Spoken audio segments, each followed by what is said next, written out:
ಇಂದಿನ ಸಚೇತನ ಪರಿಸರ ಮಾಲಿನ್ಯಕ್ಕೆ ಕಾರಣಗಳು, ಪರಿಣಾಮಗಳು ಮತ್ತು ತಡೆಗಟ್ಟುವ ಕ್ರಮಗಳು.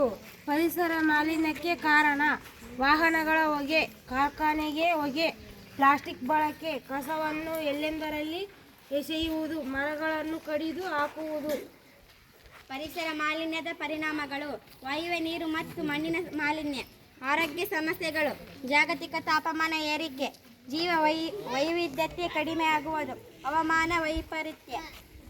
ಪರಿಸರ ಮಾಲಿನ್ಯವನ್ನು ತಡೆಗಟ್ಟುವ ಕ್ರಮಗಳು: ಹೆಚ್ಚು ಮರಗಳನ್ನು ನೆಡುವುದು, ಪ್ಲಾಸ್ಟಿಕ್ ಬಳಕೆ ಕಡಿಮೆ ಮಾಡುವುದು, ಕಸವನ್ನು ವಿಂಗಡಿಸಿ ವಿಲೇವಾರಿ ಮಾಡುವುದು, ಸಾರ್ವಜನಿಕ ಸಾರಿಗೆ ಬಳಸುವುದು, ನೀರು ಮತ್ತು ವಿದ್ಯುತ್ ಮಿತವಾಗಿ ಬಳಸುವುದು.